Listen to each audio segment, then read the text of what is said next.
ದೇವರ ಪರಿಶುದ್ಧ ನಾಮಕ್ಕೆ ಸ್ತೋತ್ರವಾಗಲಿ. ಈ ದಿನದ ದೇವರ ವಾಕ್ಯ ಜ್ಞಾನೋಕ್ತಿಗಳು 3ನೇ ಅಧ್ಯಾಯ 5-6 ವಾಕ್ಯಗಳು. ಸ್ವಬುದ್ಧಿಯನ್ನೇ ಆಧಾರ ಮಾಡಿಕೊಳ್ಳದೆ ಪೂರ್ಣ ಮನಸ್ಸಿನಿಂದ ಯೆಹೋವನಲ್ಲಿ ಭರವಸೆ ಬಿಡು. ನಿನ್ನ ಎಲ್ಲಾ ನಡವಳಿಕೆಯಲ್ಲಿ ಆತನ ಚಿತ್ತಕ್ಕೆ ವಿಧೇಯನಾಗಿರು. ಆತನೇ ನಿನ್ನ ಮಾರ್ಗಗಳನ್ನು ಸರಾಗ ಮಾಡುವನು.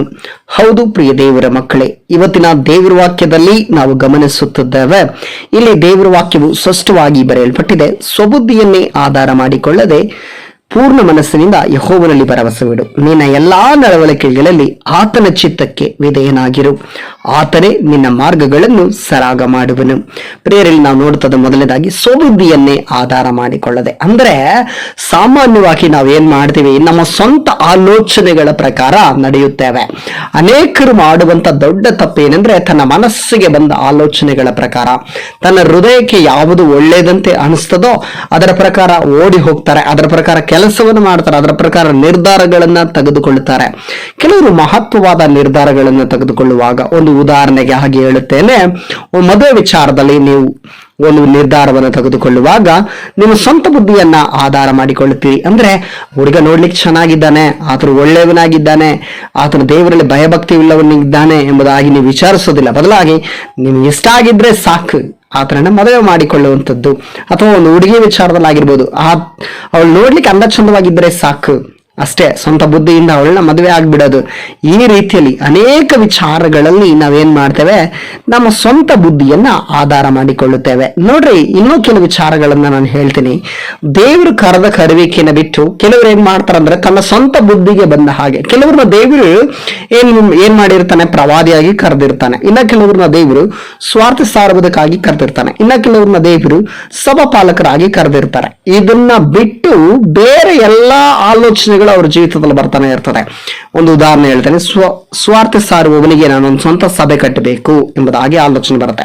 ಅಪೊಸ್ತಲನಿಗೂ ಕೂಡ ಅದೇ, ನನಗೆ ಒಂದು ಸ್ವಂತ ಸ್ಥಳ ಬೇಕು ಎಂಬುದಾಗಿ. ಪ್ರವಾದಿಗೂ ಕೂಡ ಅಷ್ಟೇ, ನನಗೆ ಒಂದು ಸ್ವಂತ ಸ್ಥಳ ಬೇಕು ಎಂಬುದಾಗಿ ಆಲೋಚನೆ ಬರ್ತದೆ. ಇದು ಸಾಮಾನ್ಯವಾಗಿ ಎಲ್ಲಾ ಮನುಷ್ಯರಿಗೂ ಎಲ್ಲಾ ಸೇವಕರಿಗೂ ಬರುವಂತದ್ದು.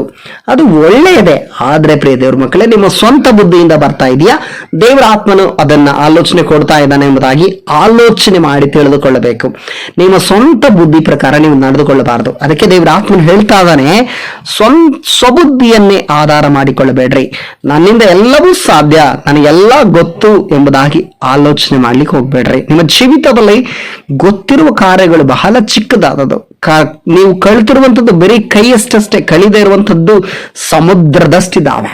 ಪ್ರಿಯದವ್ರ ಮಕ್ಕಳೇ, ನಾವು ಕಲಿದೇ ಇರುವಂತಹ ಕಾರ್ಯಗಳು ಅನೇಕವಿದ್ದಾವೆ. ನನಗೆ ಎಲ್ಲ ಗೊತ್ತು, ನಾನೆಲ್ಲವೂ ತಿಳಿದಿದ್ದೇನೆ ಎಂಬುದಾಗಿ ನಾವು ಮಾತನಾಡ್ಲಿಕ್ಕೆ ಹೋಗ್ಬಾರ್ದು. ಯಾರ ಹತ್ರನೂ ನಾವು ವಾದ ವಿವಾದಗಳನ್ನ ಮಾಡ್ಲಿಕ್ಕೆ ಹೋಗ್ಬಾರ್ದು.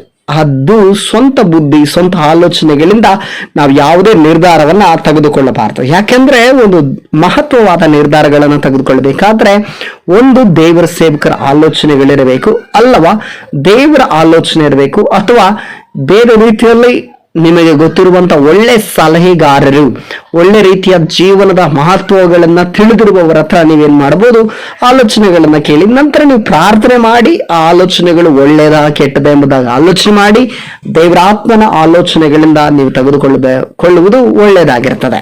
ನಿಮ್ಮ ಸ್ವಂತ ಬುದ್ಧಿಯನ್ನ ಆಧಾರ ಮಾಡಿಕೊಳ್ಳಬೇಡ್ರಿ. ಎರಡನೇದಾಗಿ ದೇವರ ಆತ್ಮನ ಹೇಳುವಂತ ಕಾರ್ಯ, ಪೂರ್ಣ ಮನಸ್ಸಿನಿಂದ ಯೆಹೋವನಲ್ಲಿ ಭರವಸೆ ಬಿಡು. ಅಂದ್ರೆ ಪ್ರಿಯ ದೇವ್ರ ಮಕ್ಕಳು, ಇವತ್ತು ಅನೇಕರು ಏನ್ ಮಾಡ್ತಾ ಇದ್ರೆ, ಮನಸ್ಸು ಅನ್ನುವಂಥದ್ದು, ಮನುಷ್ಯನ ಮನಸ್ಸು ಸಂಚಲವುಳ್ಳಂತದ್ದಾಗಿದೆ, ಸಂಚಲಿಸುವಂಥದ್ದು. ಅದು ಒಂದು ಸ್ಥಳದಲ್ಲಿ ಇರುವುದಿಲ್ಲ, ಅದು ಒಂದೇ ಕಡೆ ಇರುವುದಿಲ್ಲ. ಕೆಲವು ಸಮಯ ಏನ್ ಮಾಡ್ತೀವಿ, ಸ್ವಂತ ಆಲೋಚನೆಗಳಿಗೆ ತಕ್ಕಾಗ ಹುಡುಬಿಡ್ತೇವೆ.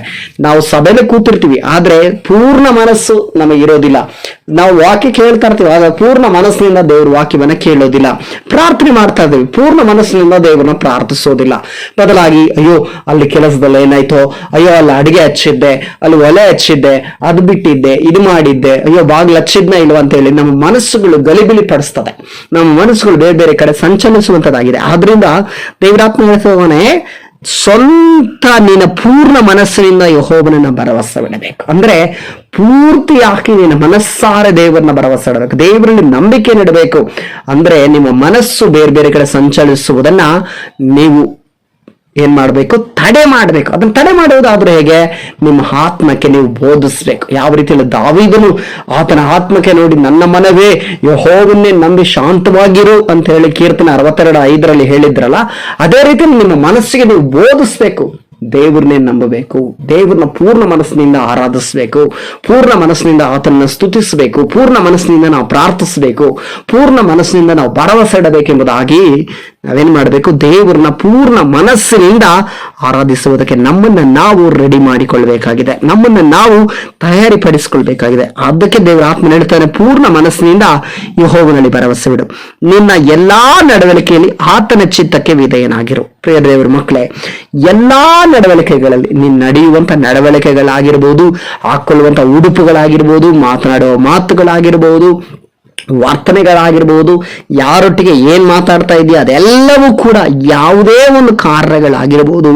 ಪ್ರಿಯದೇವರ ಮಕ್ಕಳು, ದೇವರ ಆತ್ಮನ ಹೇಳ್ತಿದ್ದಾನೆ ಏನಂತ ಹೇಳಿ, ನಿನ್ನ ಎಲ್ಲಾ ನಡವಳಿಕೆಗಳಲ್ಲಿ ನಿಮ್ಮ ಆಲೋಚನೆಗಳಾಗಿರ್ಬೋದು, ನಿಮ್ಮ ಉಡುಗೆ ತೊಡುಗೆಗಳಾಗಿರ್ಬೋದು, ಸಭೆಗೆ ಹೋಗುವಂಥದ್ದಾಗಿರ್ಬೋದು, ಅಥವಾ ಸಭೆ ಬಿಟ್ಟು ಹೊರಗಡೆ ಬರುವಂಥದ್ದಾಗಿರ್ಬೋದು, ಯಾವುದೇ ಒಂದು ವಿಚಾರಗಳಾಗಿರ್ಬೋದು, ನಿಮ್ಮ ಜೀವಿತದ ಯಾವುದೇ ಒಂದು ನಿರ್ಧಾರಗಳಾಗಿರ್ಬೋದು, ಯಾವುದೇ ಒಂದು ಕಾರ್ಯಗಳಾಗಿರ್ಬೋದು, ದೇವರ ಚಿತ್ತಕ್ಕೆ ವಿಧೇಯರಾಗಿರಬೇಕು. ದೇವರ ಚಿತ್ತ ಏನಿದೆ, ದೇವರ ಉದ್ದೇಶ ಏನಿದೆ, ನಿಮ್ಮ ಜೀವಿತವನ್ನು ಕುರಿತಾಗಿ ದೇವರು ಏನು ಆಲೋಚನೆ ಇಟ್ಟಿದ್ದಾನೆಂಬುದಾಗಿ ತಿಳಿದುಕೊಂಡು ಆತನ ಆಲೋಚನೆಗೆ ಸರಿಯಾಗಿ ನೀವು ನಡೆಯುವುದಾದ್ರೆ ಆತನು ನಿಮ್ಮ ಮಾರ್ಗಗಳನ್ನ ಸರಾಗ ಮಾಡುವನು. ಅಂದ್ರೆ ಎಲ್ಲವನ್ನ ಸರಿಪಡಿಸ್ತಾನೆ. ನಿಮ್ಮ ಜೀವಿತದಲ್ಲಿ ಆತನ ಚಿತ್ತಕ್ಕೆ ನೀವು ವಿಧೇಯರಾಗಿರುವುದಾದ್ರೆ ಸಾಕು, ನಿಮ್ಮ ಜೀವಿತದಲ್ಲಿರುವ ಎಲ್ಲಾ ವಿಷಯಗಳು ಆತನು ಸರಿ ಮಾಡುವಂತನಾಗಿದ್ದಾನೆ. ನಿಮ್ಮ ಮಾರ್ಗಗಳನ್ನು ನೋಡ್ರೆ ಆತನು ಹೇಳ್ತಾ ಇದ್ದಾನೆ, ನಿನ್ನ ಎಲ್ಲಾ ನಡುಕಗಳಲ್ಲಿ ಆತನ ಚಿತ್ತಕ್ಕೆ ವಿಧೇಯನಾಗಿರು, ಆತನೇ ನಿನ್ನ ಮಾರ್ಗಗಳನ್ನು ಸರಾಗ ಮಾಡುವನು. ಆತನ ಏನ್ ಮಾಡ್ತಾನಂತ, ನಿನ್ನ ಮಾರ್ಗಗಳನ್ನ ಸರಾಗ ಮಾಡುವವನಾಗಿದ್ದಾನೆ. ನಿನ್ನ ಮಾರ್ಗಗಳನ್ನು ಸರಿಪಡಿಸುವವರು ದೇವರು ಮಾತ್ರವೇ. ನಿನ್ನ ಮಾರ್ಗವನ್ನು ಯಾರು ಸರಿಪಡಿಸ್ಲಿಕ್ಕೆ ಸಾಧ್ಯವಿಲ್ಲ. ಪ್ರಿಯ ದೇವರ ಮಗುವೆ, ಪ್ರಿಯ ದೇವರ ಮಗಳೇ, ಪ್ರಿಯ ದೇವರ ಮಗನೇ, ದೇವರು ಹೇಳ್ತಾ ಇದ್ದಾನೆ, ನಿನ್ನ ಮಾರ್ಗವನ್ನು ಈ ಲೋಕದಲ್ಲಿರುವ ಯಾವುದೇ ವ್ಯಕ್ತಿಗಳಾಗಿರ್ಬೋದು, ಯಾವುದೇ ರೀತಿಯಾದಂತಹ ಆಲೋಚನೆಗಳಿಂದ ಆಗಿರ್ಬೋದು, ಯಾವುದೇ ರೀತಿಯಾದಂತಹ ಕಾರ್ಯಗಳಿಂದಾಗಿರ್ಬೋದು ಸರಿಪಡಿಸಲಿಕ್ಕೆ ಸಾಧ್ಯವಿಲ್ಲ. ಬದಲಾಗಿ ನೀನು ಯೆಹೋವನಲ್ಲಿ ಭರವಸೆ ಇಡೋದಾದ್ರೆ, ಆತನ ಚಿತ್ತಕ್ಕೆ ವಿಧೇಯನಾಗಿ ನೀನು ನಡೆಯುವುದಾದ್ರೆ, ಆತನ ಚಿತ್ತಾನುಸಾರ ನೀನು ಜೀವಿಸುವುದಾದ್ರೆ, ಆತನ ಚಿತ್ತಕ್ಕೆ ನಿನ್ನ ಜೀವಿತವನ್ನು ಒಪ್ಪಿಸಿಕೊಡುವುದಾದ್ರೆ, ಆತನ ವಾಕ್ಯದ ಪ್ರಕಾರ ನೀನು ಜೀವನ ಮಾಡೋದಾದ್ರೆ, ನಿನ್ನ ಜೀವಿತದಲ್ಲಿ ನಿನ್ನ ಮಾರ್ಗವನ್ನು ಸರಾಗ ಮಾಡುವವನು, ನಿನ್ನ ಮಾರ್ಗವನ್ನು ವಿಶಾಲಪಡಿಸುವವನು, ನಿನ್ನ ಮಾರ್ಗದಲ್ಲಿರುವ ಎಲ್ಲ ಅಡಚಣೆಗಳನ್ನು ತಡೆಯುವವನು, ನಿನ್ನ ಮಾರ್ಗದಲ್ಲಿ ನಿನ್ನ ಜೀವಿತದ ಎಲ್ಲ ಕೊರತೆಗಳನ್ನು ನೀಗಿಸುವವನು, ಬೇಡವಾದ ಕಾರ್ಯಗಳನ್ನ ತೆಗೆದುಹಾಕಿ ಒಳ್ಳೆಯದನ್ನು ಕೊಡುವವನು ದೇವರೇ ಆಗಿದ್ದಾನೆ. ಅದಕ್ಕೆ ಆತನು ಹೇಳ್ತಾ ಇದ್ದಾನೆ, ನಿನ್ನ ಮಾರ್ಗಗಳನ್ನು ಸರಾಗ ಮಾಡುವನು ಎಂಬುದಾಗಿ. ಪ್ರಿಯ ದೇವರ ಮಕ್ಕಳೇ, ಆದ್ದರಿಂದ ಇನ್ನು ಮುಂದಾದರೂ ನಿಮ್ಮ ಸ್ವಂತ ಬುದ್ಧಿಯನ್ನು ಆಧಾರ ಮಾಡಿಕೊಳ್ಳಬೇಡ್ರಿ. ಯಾಕೆಂದ್ರೆ ಯಾವುದೇ ಕಾರಣಕ್ಕೂ ನಿಮ್ಮ ಸ್ವಂತ ಬುದ್ಧಿ ಮೇಲೆ ನೀವು ಡಿಪೆಂಡ್ ಆಗಬಾರ್ದು ಎಂಬುದಾಗಿ ದೇವರ ಆತ್ಮನ ಹೇಳ್ತಾ ಇದ್ದಾನೆ. ಇನ್ನು ಮುಂದೆ ಆದರೂ ದೇವರು ಏನು ಆಲೋಚನೆ ಹೇಳ್ತಾನೆ, ದೇವರ ವಾಕ್ಯ ಏನು ಹೇಳುತ್ತೆ, ಇದಕ್ಕೆ ತಕ್ಕ ಹಾಗೆ ದೇವರ ವಾಕ್ಯ ಇದೆಯಾ ಇಲ್ಲವಾ ಎಂಬುದಾಗಿ ಆಲೋಚನೆ ಮಾಡಿ ದೇವರ ಆತ್ಮನಿಗೆ ಒಳಪಟ್ಟು ಪ್ರಾರ್ಥನೆಯಿಂದ ಎಲ್ಲಾ ಕಾರ್ಯಗಳನ್ನ ಮಾಡ್ರಿ. ಈ ವಾಕ್ಯದೊಟ್ಟಿಗೆ ದೇವರು ನಿಮ್ಮನ್ನ ಆಶೀರ್ವಾದ ಮಾಡಲಿ. ಯೇಸು ಕ್ರಿಸ್ತನ ನಾಮದಲ್ಲಿ ಪ್ರಾರ್ಥಿಸೋಣ. ಸರ್ವಶಕ್ತನು ಮಹಾಪರಿಶುದ್ಧನಾದ ತಂದೆಯಾದ ದೇವರೇ, ಇವತ್ತಿನ ದಿನಕ್ಕಾಗಿ ಸ್ತೋತ್ರಪ್ಪ.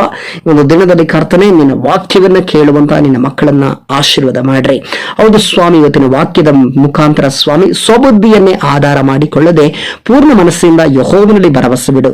ನಿನ್ನ ಎಲ್ಲಾ ನಡವಳಿಕೆಗಳಲ್ಲಿ ಆತನ ಚಿತ್ತಕ್ಕೆ ವಿಧೇಯನಾಗಿರು, ಆತನೇ ನಿನ್ನ ಮಾರ್ಗಗಳನ್ನು ಸರಾಗ ಮಾಡುವನು ಎಂಬ ವಾಕ್ಯಗಳ ಮುಖಾಂತರ ನನ್ನೊಟ್ಟಿಗೂ ವಿಶೇಷವಾಗಿ ವಾಕ್ಯವನ್ನು ಕೇಳುತ್ತಿರುವ ಪ್ರತಿಯೊಬ್ಬೊಬ್ಬರೊಟ್ಟಿಗೂ ಸ್ವಾಮಿ ನಿನ್ನ ಮಾತನಾಡಿದ ದೈವಿಕ ಕೃಪೆಗಾಗಿ ನಿನಗೆ ಸ್ತೋತ್ರ ರಾಜ.